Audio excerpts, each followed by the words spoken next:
welcome to episode 38 of Epicenter.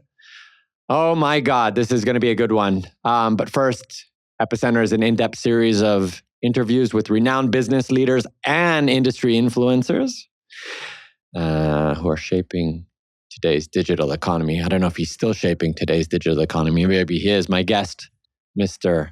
Sephi Shapira. Sephi! Thank you for having me. Welcome to the show. Yeah. So, obviously not many people know who you are because you're a kind of like a social media ghost. But for those who want to know, Sephi's here, and I'm going to give away a little bit of clues. Sephi and I have known each other for 40-something years. 43 years. 43 years. I just gave away my age and his. He acqui-hired my company, me, back in 2006. We built 2 mobile businesses together. And he's built many more things since then. And probably one of the smartest people that I know on this planet. But I'll let Sephi fill in the blanks. Sephi, tell us about your career and how you got to here today. So maybe a first place to start is how we met. Yes. In the very early 80s. Very early 80s. In Taiwan. Oh, that was nice. Yeah. Both of our families were relocated there in the early days. Yeah. Still under military rule back then. Yeah. And a guard on every bridge.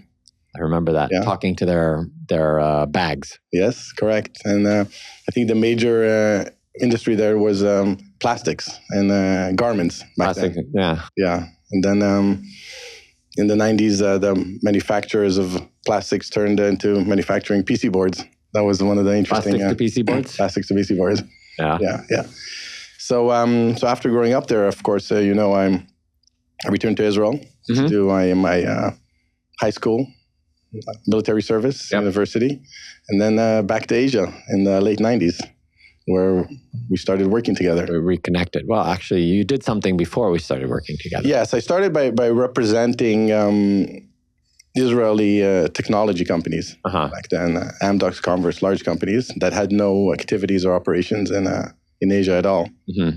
So we opened the markets up for them. Mm-hmm. I remember approaching Amdocs, which was already a large company at that time, selling primarily in Europe and the United States. And I said to them, can I sell I was just out of college back then. I learned software engineering.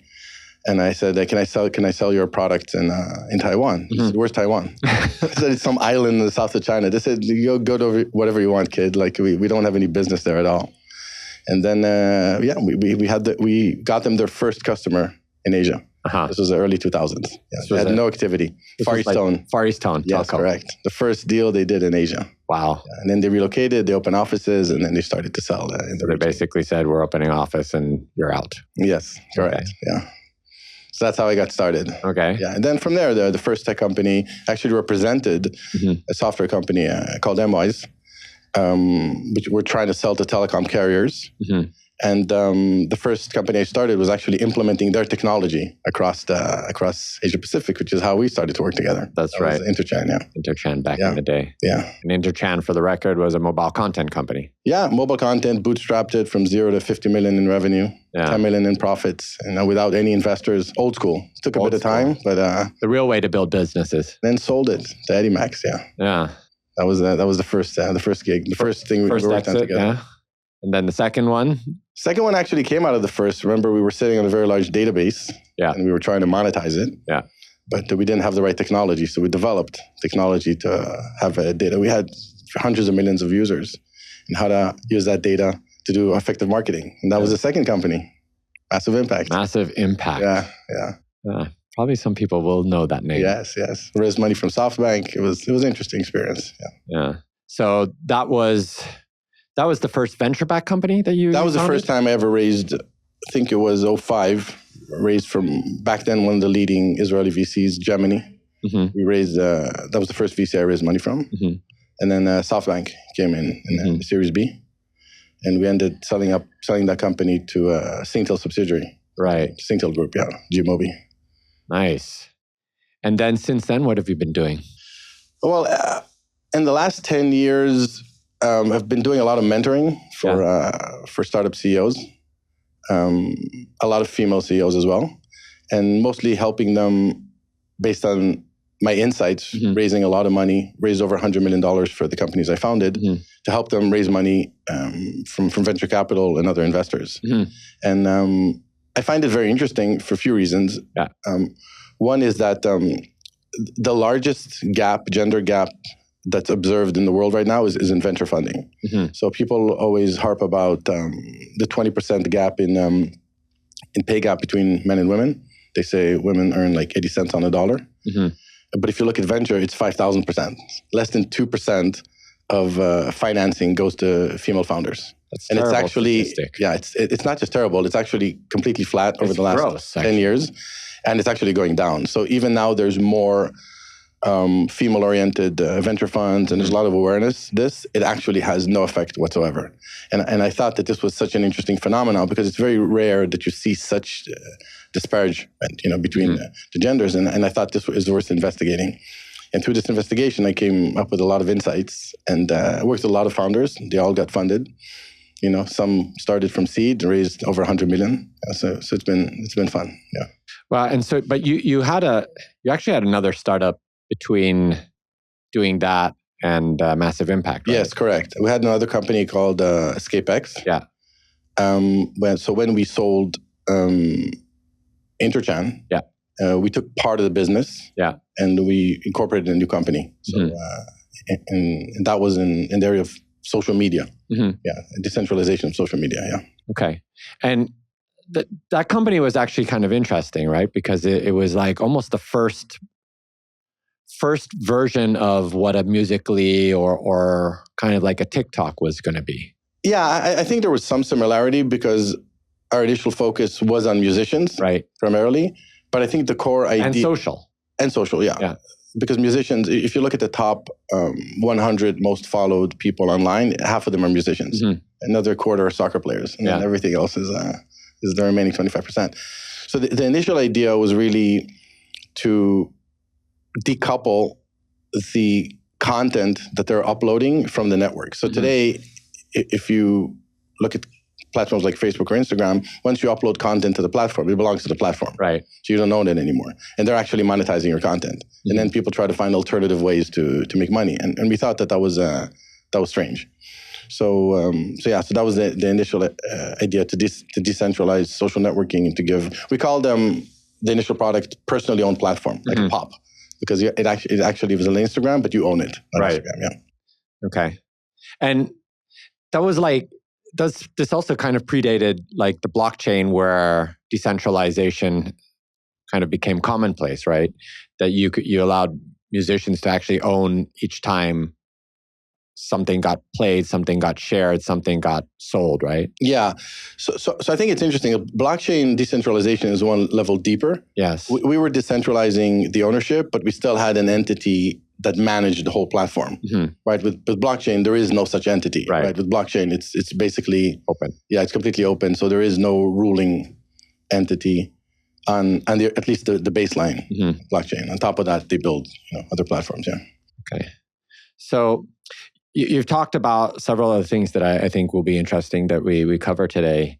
One of those being mentoring, right? I think you've mentored like over 100 CEOs. Helping to raise over $100 million in funding. One of the things that you're particularly good at is helping a founder to actually understand more about their business model, and what's the category that they're going to compete in, right? What are the core principles on how you do it? And even if you have an example of something that you've done that will be relatable to the audience to understand, I think it would be great to hear that. Okay. 1 second. It's a bit hot for me from the walk. Yeah. Sorry. Yeah. Okay. Here, we have tissue here. It's okay. Thanks. So first of all, just to clarify, I raised $100 million from my own companies. I've helped founders raise over $1 billion, and I've worked with over 100 founders. Wow. And that I didn't know. Yeah. I even wrote a book about my experience. Okay. We'll talk about that too. So when I started raising money, what I found out really quickly is that when I actually made deals with venture capitalists, when I actually got funded, the process looked nothing like what I was told the process should look like. So when an early stage company goes to raise money, they have a certain vision of what the process is going to look like. Okay, they create an investor deck, then they reach out to investors. The investors, ask them to send the deck in advance. They send it. Then they meet an associate or an analyst for an initial filtering meeting.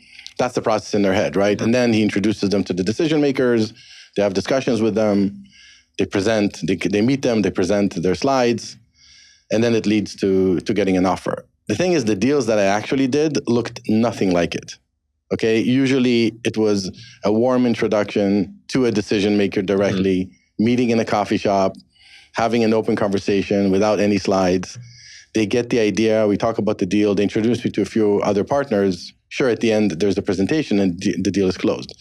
And then I realized that this misunderstanding of how to raise money in almost every step of the process is preventing a lot of people from getting funded.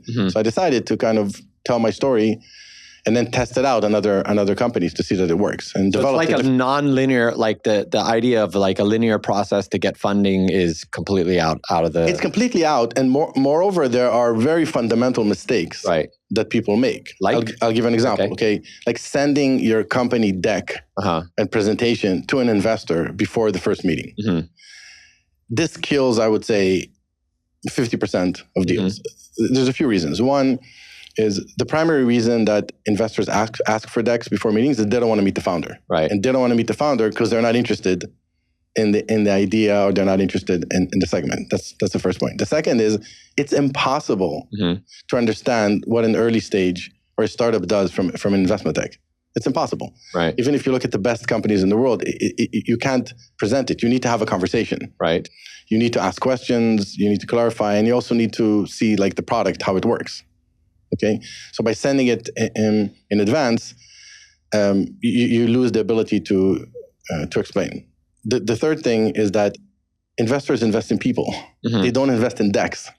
Or in some legal entity. Okay, especially at this stage, right? Exactly. Exactly. So if you're not meeting the investor and they don't get a sense of who you are, there's no way that this is even the beginning of a conversation. There's more. Most people that get these documents there's actually a service online that tracks how much time investors spend on decks. And it was like 3 or 4 years ago, it was 3.5 minutes. Now it's like down to 2 minutes and 20 seconds. That's like, they spend like 120 seconds, 140 seconds on the deck. They don't even read it. They go directly to 2 or 3 slides. So that's one example, right? And when you don't do that, when you start saying no to sending decks, then it both filters out investors that are not interested, and the ones that are, it increases the probability of success. So that's one basic mistake. I would say the second most common mistake is meeting non-decision makers. Like meeting analysts or associates, sometimes in their early 20s, just out of college, with zero ability to even assess if a company is interesting or not. For sure, no decision-making capabilities. Right. And I think there's a quote from Paul Graham, one of the co-founders of Y Combinator. He says that out of 6,000 deals, he's not aware of one deal that started with an associate reaching out to a startup. It's a quote you can look online. So so if you're starting that way, there's no way it's going to lead to a deal. But the vast majority do that. Why? Because they follow the process. Why did that associate reach out to founders for deals? I think that it's a deeper problem than that. I think it's a misunderstanding of what investors look for. Okay, investors want to invest in leaders. Right. They don't want to invest in followers. Okay, so one way to look at it is when they're giving you instructions, they're checking if you're a leader or not. They're checking if you're just going to obey and comply their process, or you're going to do what you think is right for the company. So it's actually a test, right? It's a test. If you just follow every step of the process, they're going to lose interest in you because they say this guy's not a leader.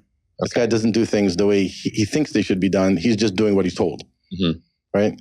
And this connects back to the original point I made, which is, in my experience, one of the major reasons that female founders struggle to get funded is because they tend to obey the investor's instructions and just do whatever they're told. So if they're told to send all their information up front before a meeting, they'll just send it all. because it's very hard for them to say no. And usually, to me, the biggest indicator of a female founder on the path to get funding is when she starts saying no to investors.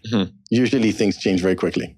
And they see the results and then they're like, oh my God, it actually works. It's a really beautiful thing to see. Yeah. Wow. So let's go back to, so you talk about the funding process, but like a lot of founders have come to you with, hey, this is my business. And you say you're completely in the wrong category, or the way you're defining your business model is incorrect. Yes. So I'll give you one example of how I experienced this in my own career. Okay.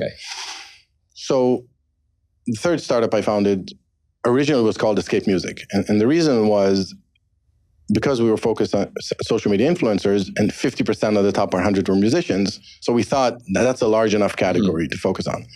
What I did not know at the time is that the music technology is toxic in the VC world. And the vast majority won't touch it. And the reason is that even the most successful companies like Spotify, years after IPO, are still losing money. Because anybody that deals with the record labels, with technology, can't really make any money. You can try to find examples, you won't find almost any of them. So this was already after I sold my second company. So I had my network of contacts and I created a beautiful kind of description, high level, and I sent it out to 15 VCs. And I basically immediately got like 14 rejections saying, we don't invest in the music industry. But when I thought about the core of the business, it wasn't really music related. It was just the first category was musicians. So I said, okay, I get it. I get the feedback. And I just changed the name of the company from Escape Music to Escape X, where X represents the network, escape from the networks. I didn't change anything else, basically. This was the first target, but I was talking about influencers and then we'll go after our other targets. And then I sent out another 15 emails and I got 12 meetings and 3 term sheets and we got the company funded. So this is an example of sometimes positioning the company correctly in terms of, because the attention span of investors is very, very narrow. Right. They don't have time to understand like, oh, this is just on the surface layer description. They associate you with something, they put you in a box and that's the end of it. Right. So that's one example of the importance of clarity in your messaging and aligning with the expectations of investors and what they're interested to invest in. How do you help other people that your founders that you're mentoring?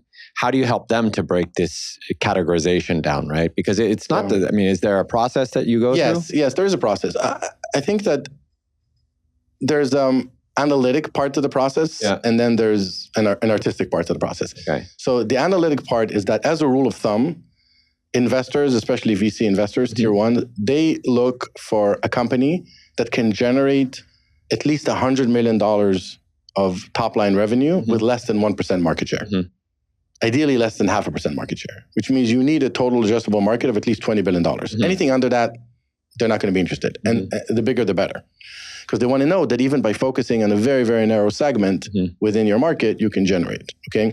Which means that if you're targeting a very large market, you actually have room for very, very narrow focus initially. And this is really the key to category leadership. The example I give in my book, which I think is easiest to understand, and then I can give you specific examples because every case is different, is I say, okay, let's say I wake up one day, I had a dream, and now my life's goal is to sell toothpaste. Okay. That's just not my new objective for life. And I want to create like a global leading toothpaste company. Okay. But I'm competing with Colgate and Crest and companies that have been around forever, like name brands, people are used to them. So where do I start? So I look for something that doesn't exist. So for example, I find out that there is no such thing as toothpaste just for pregnant women. It doesn't exist. There's no such product in the market. Okay. So I create it. I create toothpaste that is only for pregnant women. And I create the correct attributes for it, like this super high safety, nutritional value, all this type of stuff. And then I go after that segment. And I basically tell them, how dare you use anything else? Like you're endangering your child, like fluoride, so on and so forth. So this very narrow focus enables me to define myself as the leading toothpaste for pregnant women in the world, because I'm the only one. I basically created a new category, right? And then I go after that market.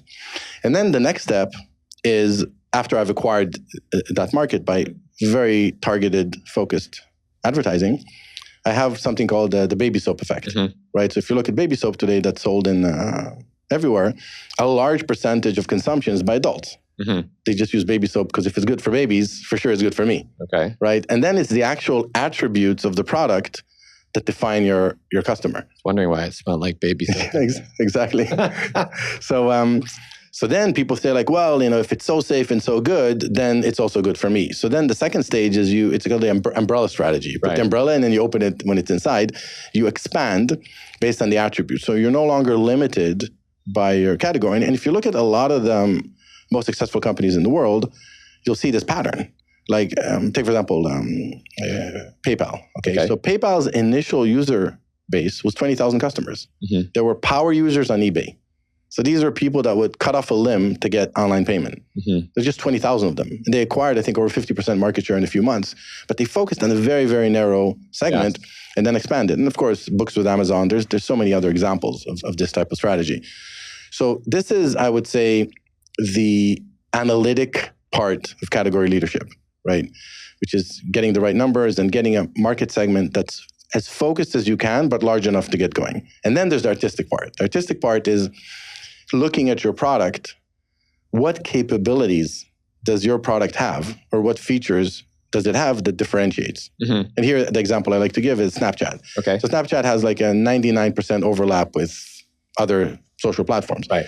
But it targeted a specific feature that didn't exist at the time, which is disappearing messages. Right. And we all know who wants it and for why. Okay, that's just self-evident, right? And they leveraged it for long enough to get a significant market share, and they IPO'd for, I think, $10-20 billion, right? So this is an example of a feature that defines and then now everyone has disappearing messages. WhatsApp has it, Instagram has it, Facebook has it, everyone has it, right? Everyone's developed it. But they caught onto it quick enough and they position their whole company around that, and they gain market share. So this is also something that's very counterintuitive to a lot of founders. A lot of founders try to do things better. Like their positioning is, we do whatever other competitors do, but better. That fails. Yeah. Nobody cares. Yeah. First of all, what is better? How do you know it's better? It's your opinion. How do you measure it? Subjective, right? Yeah. And you have to persuade me. But if you're doing something new, you don't have to persuade me because I never heard about it. Right. I'm like, oh my God, that's interesting. Right? So I always say that the new always wins over the better. And no matter how small this new feature is, you can build around it. You can build a story that differentiates you. And I think that's the art part, is to look at a very complicated product, which has a lot of features, and find one or two things that actually differentiate it. Yeah. And what does your mentoring, like, do you have a model for mentoring? Is it a series of conversations that you kind of program with the founder, or how does that work? Yeah, so every case is different because every company is in a different stage. So some companies I work with already have a product. Some of them even have paying customers, but they just can't get the story out. Like the story is too industry specific, so the customer gets it, but then the investor doesn't get it, right? There's always a gap between the customer and the investor, because when you solve for a specific need that the customer has, he immediately recognizes the value. He sees it, says, I need it. But the investor doesn't have the need of the customer. So they look at it and they don't understand what needs answering, right? So in those situations, it's really just being able to explain the story better. Some companies have an interesting idea that's not proven yet, but their story just doesn't connect, And sometimes it's even who is doing the pitching. Like I've had examples where there's a bunch of co-founders, and the co-founder that actually can pitch is not the one pitching it. And you have to switch. You just have to say to the CEO, listen, you're really good at this, but you just are not fundable in that way. You have to, and this goes back to, again, one of the core, I would say, most fundamental misunderstandings with fundraising is that fundability is a quality of the founder, not the company. It's not the company itself that's fundable. So if you get someone that has really good fundraising skills, you can put them basically in almost any company is going to get it funded. And do you see founders who are 2 or 3x founders being in a better position of building a successful company, or do you think a 1x founder has equal chance? Yeah, so for sure, experience helps, especially failure. I would say help, success less. Yes, I've seen actually the largest failures in repeat success founders. Okay. Because they're very successful, and then they go out there thinking, and then they'll fail like many more times and much bigger than their success because they have the track record. And also people look at you less carefully, when you have success, and also they put their own money in there. But failure definitely helps. I mean, the statistics, I think, are a 70% higher chance of succeeding in your second company if you failed in the first one. Would you fund the Adam Neumann, the guy who founded WeWork? I saw an interview with him that just came out recently. The guy is very, very slick. I mean, I saw how he answered all the questions. Yeah. I mean, I think I recommend to look it up and watch it. I think it's a masterclass for founders on how to handle situations like this. Really, the guy, I give him a 10 out of 10. You watch him, and it's very hard not to like him and the way he answers things. He doesn't really answer them, but the way he doesn't answer them is perfect. And of course, he walked away with over $1 billion. That's the art of not answering the question. Yeah. No, but he does it really. I really recommend you go watch it. Yeah. Okay. Yeah. We'll put that in the show notes somewhere. We'll go find it. Yeah. Isn't that right, Anupam? Yeah. Yeah. Okay, good. You heard us. Awesome. So you decided to write a book. Yes. FUNDABLE. It was about 2 years ago. Yes. And basically documenting all your experience in working with founders, raising money for 3-4 companies, I don't know, that you founded, and of course, $1 billion that you founded, helped other founders raise. Obviously, you wanted to. Was this part of you giving back? I mean, why did you decide to write this? Yeah, so I guess the initial thinking was I was repeating myself so many times. I was just basically saying the same things over and over again when I was helping founders. So I said, I'll write it down and I'll send them to kind of read the book before they talk to me. It's going to save me a few hours of repeated conversation. So that was the original thinking. And then when I'm writing the book, I really focused only on counterintuitive aspects or knowledge that goes against the grain when fundraising. So there's nothing in that book that's agreeable to current processes. And every chapter originally was like a... You challenged the whole status quo there. Yes, I really focused empirically on what works. And every chapter starts with a story, which is a true story. Yes. And one of my founders or something I experienced myself, which shows how the principle or the common knowledge is incorrect. Yeah. And it also ends with the story of a company that I mentored from seed stage to raising over $100 million. Yeah, so it was... That's awesome. We're going to talk about that. But like, you have like this kind of, these ironclad rules, right, that you talk about. Yes. What are some of those rules? Or is there cliff notes that you can just kind of like, hey, I mean, we're doing a podcast. People can just listen to this and then don't need to read the book after, right? Yeah. I did a GPT on it, and ChatGPT is called the fundraising. You can check it out, so you can ask it questions, give you all the answers. GPT, right? Not Gemini, because not Gemini. Woke version. No woke version. So yeah, so some of the rules we spoke about, but the book is basically separated into 2 parts. One is basically the attitude you need as a fundraiser, and the second is the concept of how you focus the process, right? And chapter 1 and chapter 6 are the most important, which is chapter 1 is never let an investor control the process. And I think that the message here is very simple, is that you're the captain of the ship. Okay. You should decide in every step of the process how the funding process works, and you should control it. So I'll give you an example. One of the most common examples I deal with, right? Usually there's a meeting, you meet an investor, and then he says, okay, thank you very much, and then you walk away. And then the founder calls me a week later, says, I haven't heard from the investor, what should I do? I say, you shouldn't even be in that situation. You don't walk away from a meeting without a clearly defined next step. So you take the last 10 minutes of the meeting, you say, thank you, I presented everything, I want to know about your process. And he says, okay, we have a meeting once a week, meet the partners, we discuss it. And then you say, that's cool. So when's your meeting? On Monday? I'll reach out to you, end of the day to get the feedback. You define the next step. So you walk away knowing the next step. You don't leave them with a decision on what to do next. Now, if they push back on it and say, no, don't contact us, then they're just not interested. Mm-hmm. So if the investor doesn't commit to a clear next step, mm-hmm. you can't walk away from a meeting. That's an example of controlling the process. This is sales 101, right? You don't end a sales call without a next step. Correct. That's sales 101. But here it's even more important, because in the sales process, you are what the salesperson is looking for is value. Mm-hmm. They're trying to buy a specific product, and they understand the needs mm-hmm. That they have, and if you're answering the needs, okay, probably better than you or the same level of you. With investors, it's different, because the investors don't understand your company. Okay. They don't understand your customers, and they have no bandwidth or interest to understand these things. They're evaluating you. Mm-hmm. So the difference is, when you're selling a product. And if the product doesn't answer the need of the customer, you can be the best salesperson in the world, they're not going to buy it. Yes. So it's a material, rational discussion about features and functionalities. With an investor, there's nothing material about it.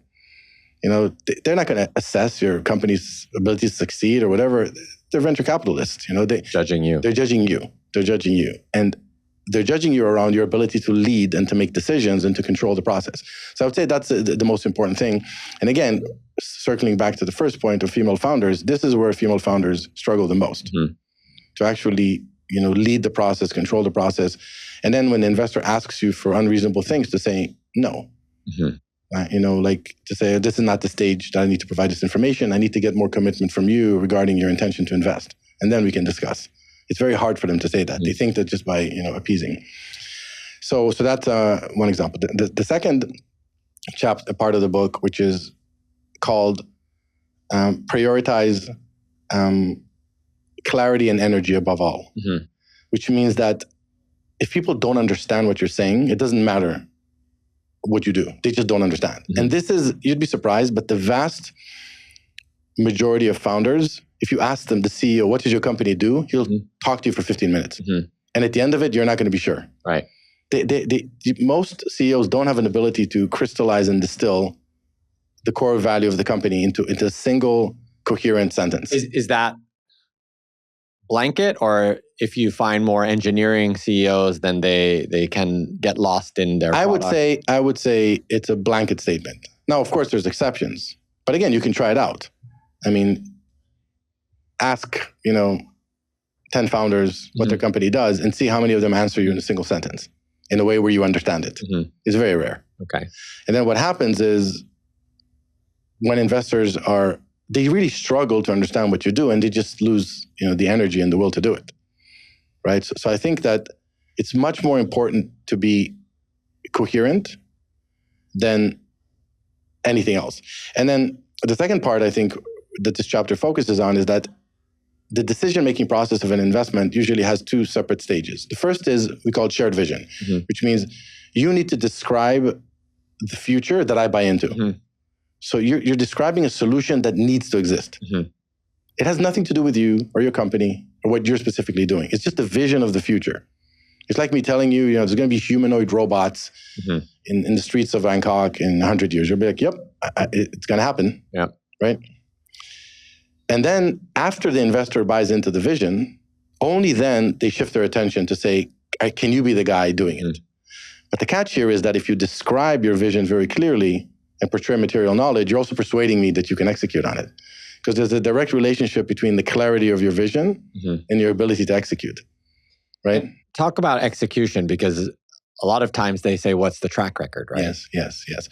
So here's another one of the chapters, which is called Always Lead with Traction, mm-hmm. right? So one of the most important things that investors realize is it's a much easier question to answer. Is this team executing? Then is this a good idea? Mm-hmm. Right? Because you can observe execution. If an idea is good or not, it's subjective opinion. But if the team is executing, they can deliver. So therefore, no matter how small the traction is, it's always good to lead with traction. I'll give you a specific example, right? Think about where your brain goes to if a founder comes to you and says, like, I'm going to acquire 100,000 customers. Mm-hmm. Okay, immediately your brain is like, are they going to acquire 100,000? How are they going to do it? Can they really do it? Right? You start to be skeptical. How much? But if they say to you, we've acquired 1,000 customers, mm-hmm. even though it's 1%, right? Your brain goes to, how did they acquire these people? Like, why are they succeeding? And if you put the investor into the frame of why you're succeeding, you've already basically controlled the narrative of the conversation. And it really goes to a much deeper truth here where it's almost impossible to persuade investors or to change their mind about anything. But it's much easier to control what they're thinking about, to shift their attention, right? I call it the eye of the director. It's like when you're watching a movie, right? The director can't control what you think about the movie, but they can control the focus and the lighting so that on the big screen, they can control where you're looking at the screen. Like if they want to show you a small little vase in the side of the room, they'll make it that clear in the zoom and they'll put lighting on it and you're going to look at it, right? And I think it's the same with investors. You can shift their attention to certain areas, but you can't control what they think about it. So if you shift to traction, for example, or to previous success or so on and so forth, then they're going to focus on that. And once the narrative is, why is this working? And once the investor starts to explain to you why your company is going to be successful, that's basically a win already. And since we have a pretty wide listenership across APAC,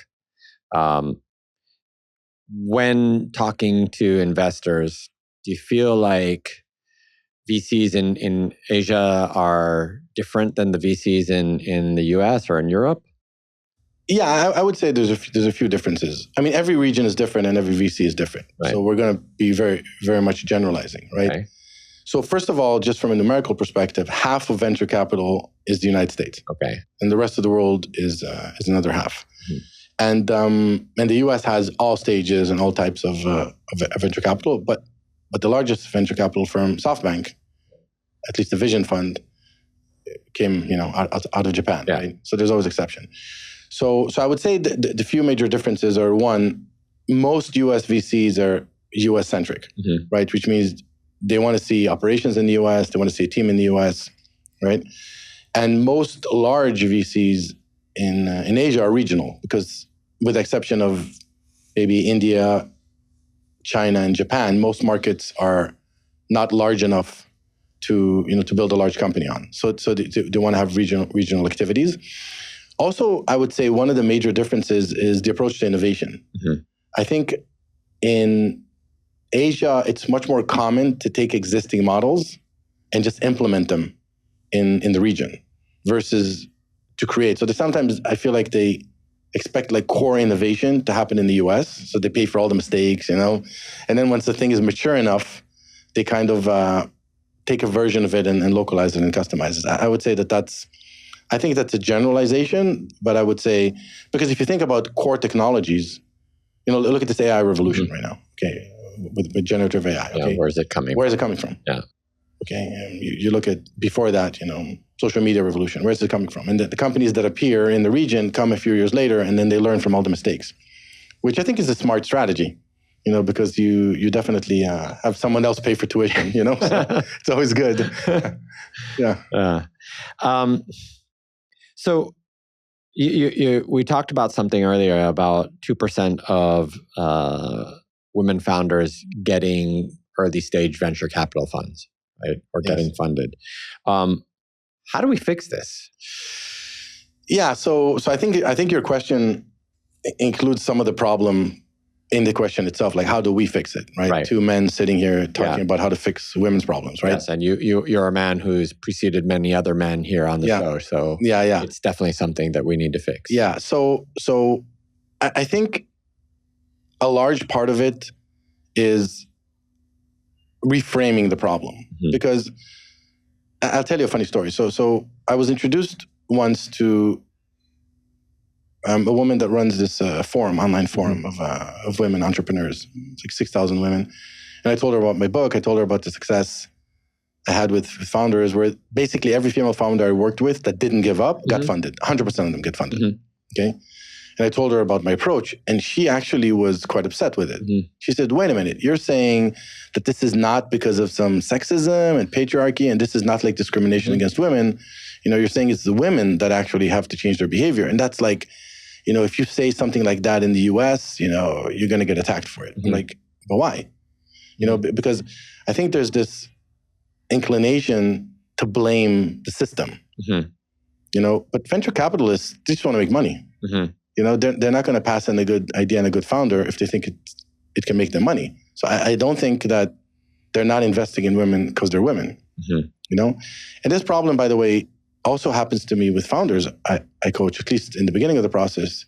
It happens to me a lot where they come back from some meeting and they say, oh, you know, the VC told me like, you're too ambitious or something. They would never say that to a man. And I said, don't think that way. It has nothing to do with that. And I'm not saying there are not some venture capitalists that might have these ideas. I'm saying that that's not a path to a solution. The path to a solution is to adopt your behavior and to change it accordingly to achieve results. And you'd be surprised how difficult it is to actually adopt these things. Sometimes it goes against every fiber of intuition in the founder's body. To say no to an investor. Say, no, I'm not providing you this information. We first need to talk about, you know, your intention, whatever. Just to get that word out of their mouth. So I think, how do we resolve it? I think we talk about the behavior that works and we encourage female founders to try it for themselves. And in my experience, only after they try it and only after they see the results do they actually start believing it. So I think it's framing the discussion correctly and encouraging them to try it out. Not telling them what to do. You do whatever works for you, but try it out and see the results. So you have a pretty awesome success case of pretty much everything that we've talked about so far. Mentoring, getting funded, female founders, and a company that you basically mentored to raise that $100 million. Sure. Right? And you also helped to reposition them in the category. Sure. In the middle of a pandemic. Sure. What's that story? Yeah, so without naming names, there was a female founder that built a very successful company. And this company was doing kind of like an Instacart, but for restaurants, which means the restaurant is the one ordering the food. Okay? And she had really good success and she was scaling very, very quickly. And then she couldn't raise money. And there was no reason for that. This is one of those examples where there's a good company, good traction, but just the story doesn't connect, right? And the reason that it didn't connect is because she was focusing on the hard problems she was solving. This is something I like to call the IKEA effect. I think it's a standard name where, you know, you have like a piece of furniture in your house that's like crooked and not really pretty, but it's your favorite because you built it. You bought it in IKEA and you built it, and because you invested into it, you know, then you feel like it's the prettiest, right? Yeah. And this is an unavoidable part of human intuition, where we put the effort, we actually see value, right? So if the problem is hard to solve, we think, okay, it's valuable. But the truth is that that's not true. The value of a product or service has nothing to do with the effort you put into it. It's only related to the value the customer gets out of it. And sometimes really, really small features that are super easy to develop are extremely valuable to customers, right? So she was dealing with the logistics, the warehousing and logistics and delivery, which was a nightmare, you know, because, you know, the trucks delivering in cities. So she positioned her company as a last mile logistics for restaurants. Now, it's similar to the example of the music industry. Nobody wants to invest in logistics, you know, because it's boring, it's not profitable, and you have a lot of competition, right? So she flew from San Francisco to Los Angeles. We sat down for 5 hours in an Airbnb. It was in West Hollywood, I remember. And on that day, she walked in having a company in last mile logistics. And she walked out with the largest B2B e-commerce app in the United States. Because in terms of volume, she was the largest. Just like that. Just like that, after 5 hours. And she raised money. She raised $50 million, not much after that. Wow. Yeah, so this is another example of clarity and energy. Nothing changed about the business. Nothing. And I remember trying to convey to her this. And she couldn't get it. She said, but the warehouses, that's the key to the business. If I can deploy my warehouses, I can reach more restaurants. So I asked her a question. I said, how many servers does Facebook have? She says, I don't know. I said, but servers are everything in their business. Like they need servers to provide the services. So don't you know how many servers? She said, no. So what do you know? She says, I know they have 2 billion monthly active users. I said, that's exactly the same thing. You just repositioned it in one simple question. Exactly. So it's always the power of the question is more important than the answer. Because people, again, it's a lot of the themes we're talking about are going against your core intuition. Right. Because when your intuition is correlated to reality, it's great. But when it isn't, you have to change it. And it's very, very hard to change it because you've built it over time. right? And our intuition as humans is there is value where we put effort. This is unavoidable. If I invested a lot of effort into something, it must be valuable, right? And if a problem is very hard to solve, then that's where my business should differentiate because others can't solve it. But that's not how investors process things, right? So, does any of you guys want to get in touch with Sephi? Probably, yeah. How do people find you? But the easiest is to go to my website, SephiShapira.com. Yeah. Okay, we'll plug that on the show notes as well, SephiShapira.com if you want to find Sephi. You probably knew this was coming, but yeah. What do you want your legacy to be, Mr. Sephi Shapira? Yeah, so of course I've thought about this issue a lot, and the vast majority of mentoring I did, basically all of it was philanthropic, right? I just help people out of goodwill. And people will ask me, like, why do you do it? What's in it for you? And I tell them that when someone's a success in life included being helped on the way, they just see it as part of the formula, right? It's like the hero's journey, Joseph Campbell, the mentor, like you meet the person on the way, and then when you think about your success, you think that person intervening in my life was a significant part to my success. Then you adopt that behavior. You pay it forward because you think it's your role to kind of, it's like almost a parental thing. Like my parents took care of me, I take care, right?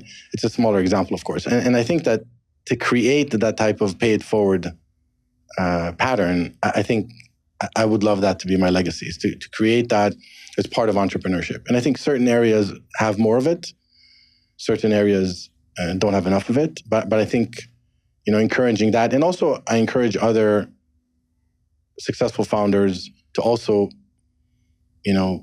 try to get that behavior into the system. Because at the end of the day, if you think about it, raising funds is like the ultimate wealth equalizer. Access to capital. Right? People always say like, oh, he comes from a rich family. What does that mean? It means he has access to capital. And therefore, his life is easier because he has more opportunities. But there's so much, there's $500 billion a year going into extremely high risk business opportunities. That's like a river of capital flowing. Access to that river of capital can change anything, can change someone's life. So, yeah. That's deep. Deep, yes. Yeah, deep and meaningful. Okay. Every time I talk to you, I'm learning something. It's probably I learn from you all the time. That's probably why I stuck around as your friend, someone who wants to listen to you. Are you still here, people? That's good. That's good. You guys know that we can't end without doing a quick fire round or a long fire round. I tried to get the questions in advance, but I couldn't. No, of course not. Yeah. Of course not. That would defeat the purpose of a quick fire round. Mystery round. Sure.